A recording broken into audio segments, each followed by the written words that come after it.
یہ مقامات مقدسہ،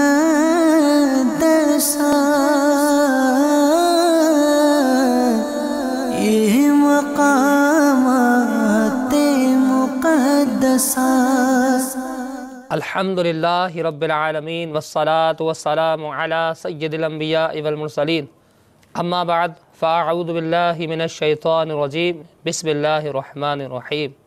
الصلاة والسلام علیک یا رسول اللہ وعلی آلک واصحابک یا حبیب اللہ۔ الصلاة والسلام علیک یا نبی اللہ وعلی آلک واصحابک یا نور اللہ۔ میٹھے میٹھے اسلامی بھائیوں اور مدنی چینل کے ناظرین، ہم ایک مرتبہ پھر اپنے سلسلے ارض مقدسہ میں حاضر ہیں۔ الحمدللہ عز وجل ہم ارض مقدسہ کے اس سلسلے میں دنیا کے مختلف مقدس شہروں کے تاریخی واقعات اور ان مقدس شہروں کے فضائل و مناقب سننے کی سعادت حاصل کرتے ہیں۔ سب سے پہلے مسند امام احمد بن حنبل کی ایک حدیث پاک سنتے ہیں۔ حضرت سیدنا عبداللہ بن عمر رضی اللہ تعالی عنہما فرماتے ہیں کہ میں نے رسول اللہ صلی اللہ علیہ وسلم کو فرماتے سنا کہ جس نے گن کر طواف کے 7 پھیرے کیے پھر 2 رکعتیں ادا کی تو یہ ایک غلام آزاد کرنے کے برابر ہے، اور طواف کرتے ہوئے آدمی کے ہر قدم کے بدلے اس کے لیے 10 نیکیاں لکھی جاتی ہیں، اور اس کے 10 گناہ مٹا دیے جاتے ہیں، اور 10 درجات بلند کر دیے جاتے ہیں۔ سبحان اللہ۔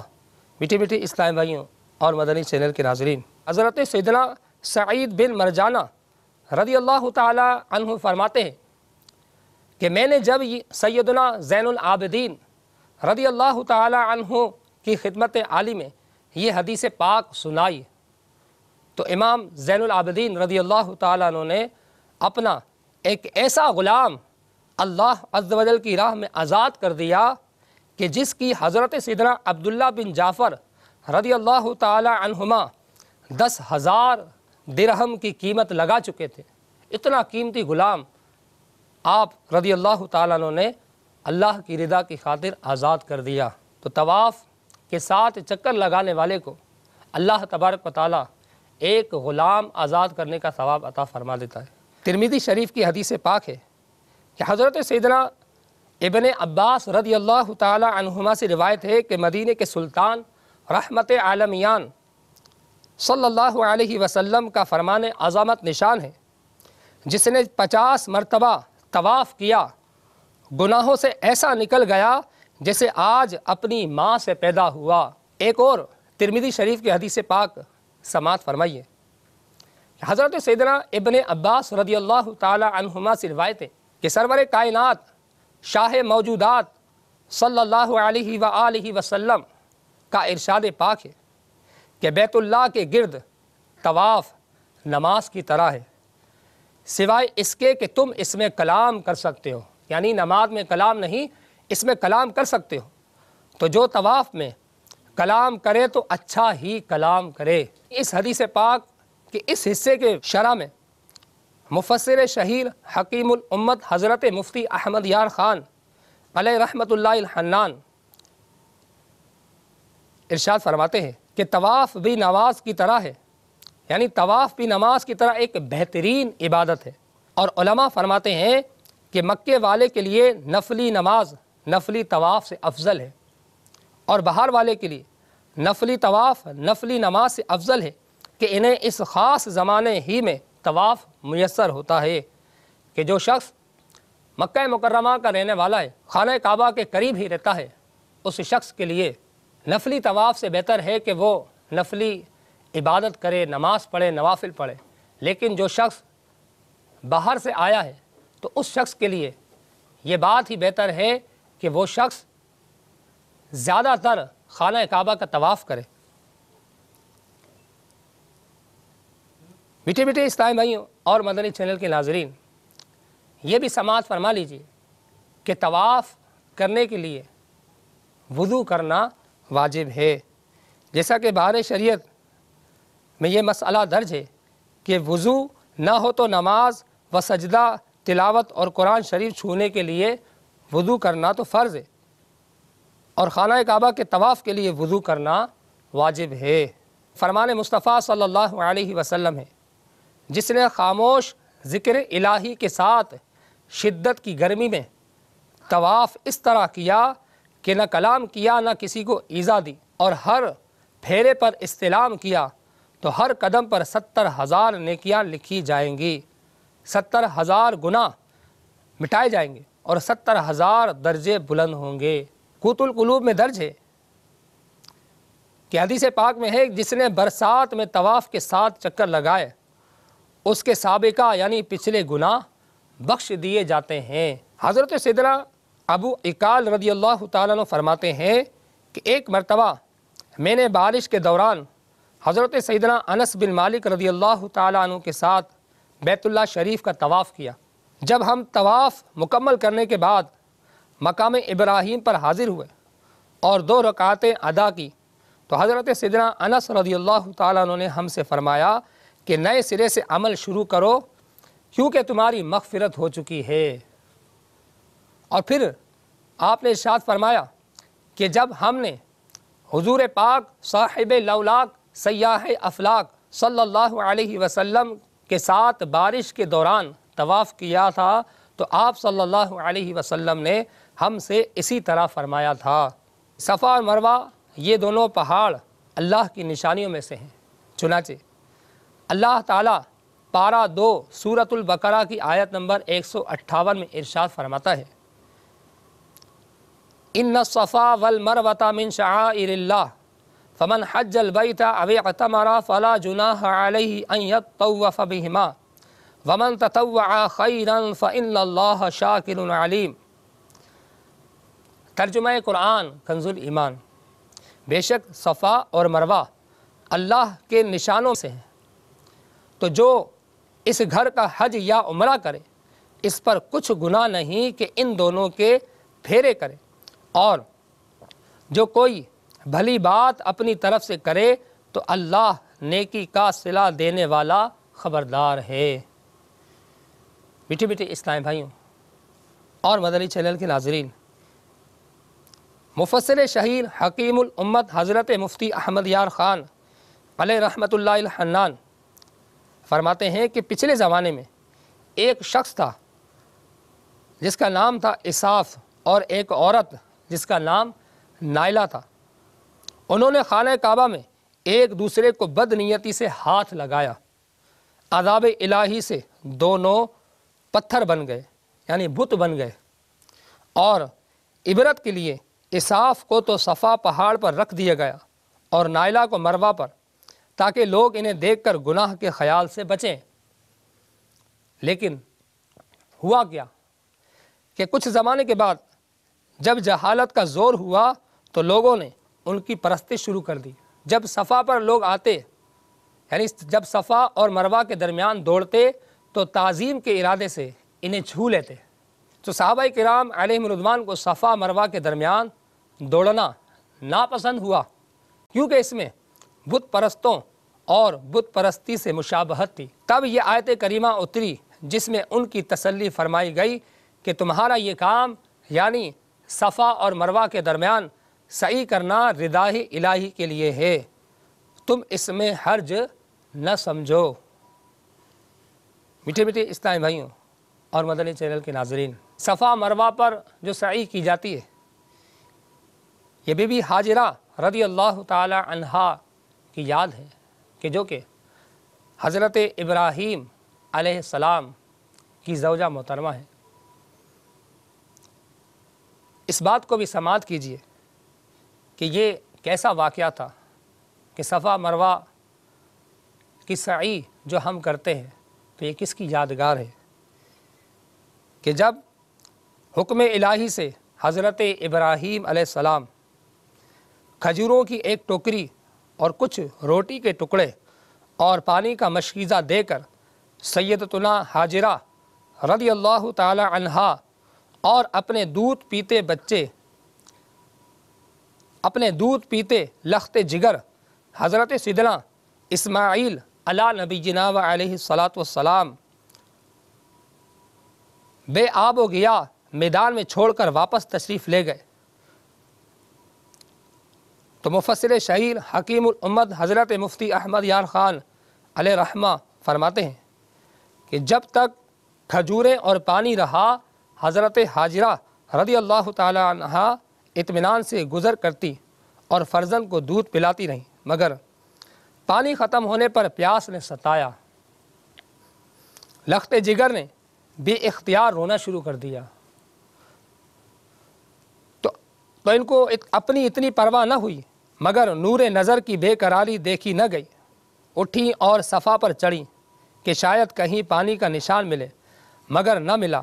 مایوس ہو کر نیچے اتری، مروہ پہاڑ کی طرف روانہ ہوئیں، مگر فرزند پر نظر تھی کہ کہیں کوئی جانور ان کو ایذا نہ پہنچائے۔ راہ کے کچھ حصے میں فرزند سے آڑ ہو گئی کہ حضرت سیدنا اسماعیل علی نبینا علیہ الصلاۃ والسلام انہیں نظر نہ آئے، تو آپ اسے جلد طے کرنے کے لیے دوڑیں کہ یہ راستہ جلد ہی کٹ جائے۔ اس آڑ سے نکل جانے پر پھر آہستہ ہو جاتی، یہاں تک کہ مروہ پر پہنچ گئی۔ وہاں چڑھ کر بھی پانی کا کہیں پتہ نہ چلا، پھر صفا کی طرف روانہ ہوئی۔ اس طرح آپ رضی اللہ تعالی عنہ نے 7 چکر کیے اور ہر دفعہ میدان میں دوڑتی تھی۔ تو صفا مروہ کی سعی یہ انہی کی یادگار ہے۔ اور آخری بار مروہ پر جب آپ رضی اللہ تعالی عنہ چڑھیں تو ایک ہیبت ناک آواز کان میں پڑی۔ ڈر کر کے فرزند کے پاس آئیں کہ کسی جانور نے ان کو ایذا نہ دی ہو۔ وہ روتے ہوئے اپنی ایڑیاں زمین پر رگڑ رہے تھے، جس سے میٹھے پانی کا چشمہ جاری ہوا۔ بہت خوش ہوئیں اور اس کے گرد مٹی جمع کرنے کے بعد اس پانی سے کہا، یا ماء زمزم، یعنی اے پانی ٹھہر ٹھہر۔ اس لیے اس پانی کو آب زمزم کہا جاتا ہے۔ میٹھے میٹھے اسلام بھائیوں اور مدنی چینل کے ناظرین، کیا کیفیت ہوگی کہ اللہ تعالیٰ کی رضا کی خاطر حضرت ابراہیم علی نبینا و علیہ الصلاۃ والسلام نے اپنے لخت جگر اور اپنی زوجہ محترمہ کو اس میدان میں چھوڑا، اور پھر اللہ تبارک و تعالیٰ نے کیسا کرم کیا کہ آب زمزم کا کیسا چشمہ جاری کیا کہ آج تک حضرت اسماعیل علی نبینا و علیہ الصلاۃ والسلام کے قدمۂ مبارکہ سے جاری ہونے والا وہ پانی پوری دنیا کے لیے شفا کا باعث بنتا ہے کہ اللہ تبارک و تعالیٰ کے ایک نبی کے قدم مبارک میں کیسی برکت ہے۔ مقام ابراہیم کے بارے میں بھی اب ہم سنتے ہیں کہ مقام ابراہیم کہ کیا اس کی فضیلتیں ہیں، اس کی کیا برکتیں ہیں۔ چنانچہ پارہ اول سورۃ البقرہ کی آیت نمبر 125 میں ارشاد ہوتا ہے، وَاتَّخِذُوا مِن مَّقَامِ إِبْرَاهِيمَ مُصَلًّى۔ ترجمہ قرآن کنز الایمان، اور ابراہیم کے کھڑے ہونے کی جگہ کو نماز کا مقام بناؤ۔ مقام ابراہیم ایک جنتی پتھر ہے۔ حضرت سیدنا ابراہیم خلیل اللہ علی نبینا و علیہ الصلاۃ والسلام اس پر 3 مرتبہ کھڑے ہوئے۔ ایک مرتبہ اس وقت کہ اس مبارک پتھر پر کھڑے ہوئے اور آپ علی نبینا و علیہ الصلاۃ والسلام کی بہو یعنی حضرت سیدنا اسماعیل علی نبینا و علیہ الصلاۃ والسلام کی زوجہ نے آپ علی نبینا و علیہ الصلاۃ والسلام کا سر انور دھلوایا۔ دوسری مرتبہ تعمیر کعبہ کے وقت جب دیواریں اونچی ہوئیں، حضرت سیدنا ابراہیم خلیل اللہ علی نبینا و علیہ الصلاۃ والسلام نے حضرت سیدنا اسماعیل علی نبینا و علیہ الصلاۃ والسلام سے فرمایا کہ کوئی پتھر لاؤ تاکہ اس پر کھڑے ہو کر دیوار بنائیں۔ تو سیدنا اسماعیل علی نبینا و علیہ الصلاۃ والسلام پتھر کی تلاش میں جبل ابو قبیس پر تشریف لے گئے۔ راہ میں حضرت سیدنا جبرائیل علیہ الصلاۃ والسلام سے ملاقات ہوئی اور کہا کہ آئیے میں آپ کو پتھر بتاؤں جو حضرت آدم علیہ السلام کے ساتھ دنیا میں آیا اور اسے ادریس علیہ السلام نے طوفان نوحی کے خوف سے اس پہاڑ میں دفن کر دیا ہے۔ اس جگہ چھوٹے بڑے 2 پتھر مدفون ہیں۔ چھوٹے کو تو آپ کعبے کی دیوار میں دروازے کے قریب لگا دیجئے کہ ہر طواف کرنے والا اس کو چوما کرے، یعنی سنگ اسود، حجر اسود۔ اور بڑے پتھر کو حضرت ابراہیم علیہ السلام کے لیے لے جائیے کہ اس پر کھڑے ہو کر عمارت بنائیں۔ چنانچہ حضرت اسماعیل علیہ نبینا علیہ السلام دونوں پتھر لے آئے اور یہ پیغام الہی بھی پہنچایا۔ حضرت ابراہیم علیہ نبینا علیہ السلام نے حکم الہی کے مطابق سنگ اسود کو تو ایک گوشے میں لگا دیا، یعنی جیسا حکم تھا جس جگہ لگانے کا خانہ کعبہ میں اس کو لگا دیا، اور بڑے پتھر پر کھڑے ہو کر تعمیر کا کام جاری کیا۔ جس قدر عمارت بلند ہوتی تھی یہ پتھر بھی اونچا ہوتا جاتا تھا، یہاں تک کہ آپ علیہ نبینا علیہ السلام تعمیر سے فارغ ہو گئے۔ میٹھے میٹھے اسلامی بھائیوں، یہ جنتی پتھر کہ جسے حضرت ابراہیم علیہ السلام نے تعمیر کعبہ کے لیے استعمال کیا۔ اب آئیے حجر اسود کے متعلق سنتے ہیں کہ حجر اسود یہ بھی جنتی پتھر ہے، جیسا کہ ہم نے ابھی سنا۔ حدیث پاک میں ہے کہ رکن یعنی حجر اسود اور مقام ابراہیم 2 جنتی یاقوت ہے۔ پہلے بہت نورانی تھے، اللہ تعالیٰ نے ان کا نور چھپا دیا، اگر ایسا نہ ہوتا تو یہ مشرق و مغرب کو چمکاتے، یعنی ان کے نور کو لوگوں سے چھپایا گیا، اگر ایسا نہ ہوتا تو ان دونوں پتھروں کی نورانیت سے مشرق و مغرب چمک اٹھتے ہیں۔ ایک اور روایت میں ہے کہ جب سنگ اسود دیوار کعبہ میں قائم کیا گیا تو اس کی روشنی چاروں طرف دور تک جاتی تھی، جہاں تک اس کی روشنی پہنچی وہاں تک حرم کی حدود مقرر ہوئی جس میں شکار کرنا منع ہے، یعنی حدود حرم کا متعین ہونا اس طرح ہوا کہ حجر اسود سے روشنی نکلی اور جہاں جہاں تک وہ حجر اسود کی روشنی گئی وہ حدود حرم کہلائی۔ اور سنگ اسود کا رنگ بالکل سفید تھا، گناہ گاروں کے ہاتھوں سے سیاہ ہو گیا۔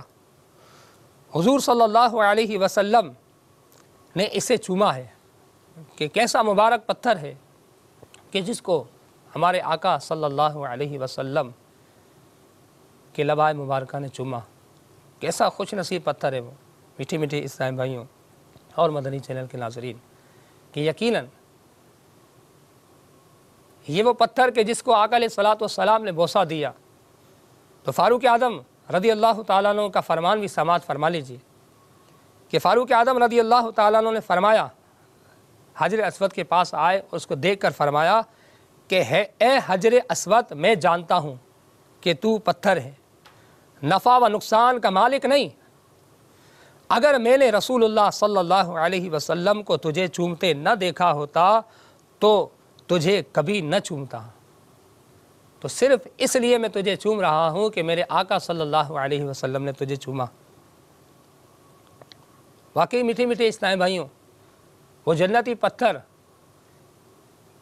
کہ جس کو آقا علیہ السلام نے بوسہ دیا، تو عمر فاروق رضی اللہ تعالیٰ عنہ نے بھی اس پتھر کو یہ کہہ کر، یہ سنگ اسود کو، حجر اسود کو یہ کہہ کر بوسہ دیا کہ میں تجھے اس لیے بوسہ دے رہا ہوں کہ میرے آقا صلی اللہ علیہ وسلم نے تجھے بوسہ دیا۔ کاش کہ حجر اسود کو بوسہ دینا، چومنا ہمیں بھی نصیب ہو جائے۔ ترمذی شریف کی حدیث پاک سماعت فرمائیے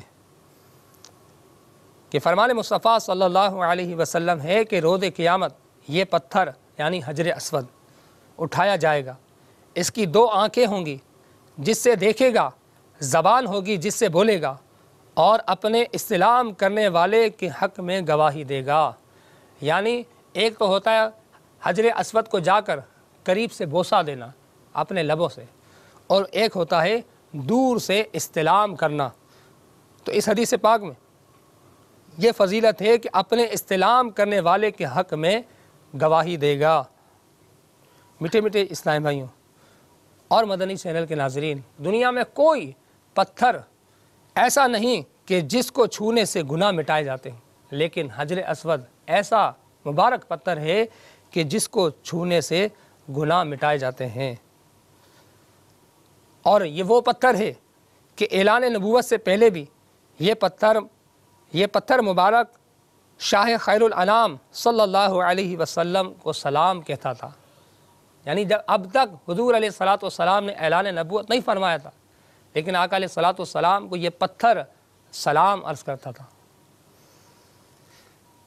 اور اس پتھر کی یہ بھی خصوصیت ہے کہ اس پتھر شریف کو پھر ایک مرتبہ اپنی اصل شکل پر کر دیا جائے گا، اور قیامت کے دن اس پتھر کی جسامت یعنی حجر اسود کی جسامت جبل ابو قبیس جتنی ہوگی کہ یہ بہت بڑا مکے کا پہاڑ ہے، اس سے جتنی اس پتھر کی جسامت ہوگی۔